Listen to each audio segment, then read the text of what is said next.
no olvido, por eso siempre escribo lo que vivo. Mi esposa me falló y con la 40 le metí a Cupido y que se muera. Con los recuerdos del espejo veo gente enamorada y esa es cosa de pendejo. Sigan jangueando en Palomino con los botes, todos estos tipos están fronteando, mami, hasta que la paciencia se me agote. Mami, está tranquila porque el día en que yo falte en regalía, los artistas tienen que pasar la prota. Ellos me odian y en su semblante siempre se los leo. Las cosas cambiaron tanto que hasta Santa le mandaron para el trineo. Ya no suena ni con plan de mercadeo. Muñequita dice que Kendo, los muertos bajamos deo.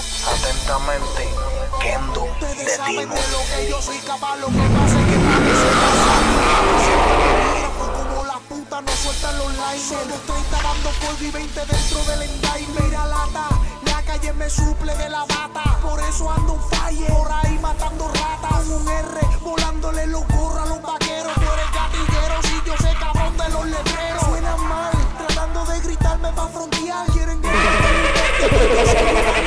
advertencia, yo que tú me mantengo distante. Porque Cuajo vive loco por matar un cantante. A través de promesas nacen los amigos, amigos que solo podrás conservar según la firmeza de tus cumplidos. Nunca pienses en tus hermanos, ni en tus enemigos, ni en la forma en que te traten. Piensa en los indiferentes, porque ellos lograrán que tu mejor amigo te cede, para que tu peor enemigo por fin dé contigo y te mate. El día en que me muera, no quiero que me escriban un tema, quiero que recuerden mi cuerpo entre casquillos y cinta y digan: yo conocí en vida al demonio de la tinta, Kendo el duro.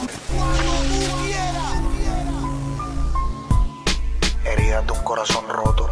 Mi hermana dice que Kendo se está volviendo loco de una manera indescriptible, que ya es irreversible, que se nota el cambio en mí, que sea lo que sea que me está afectando, y eso que nunca le conté.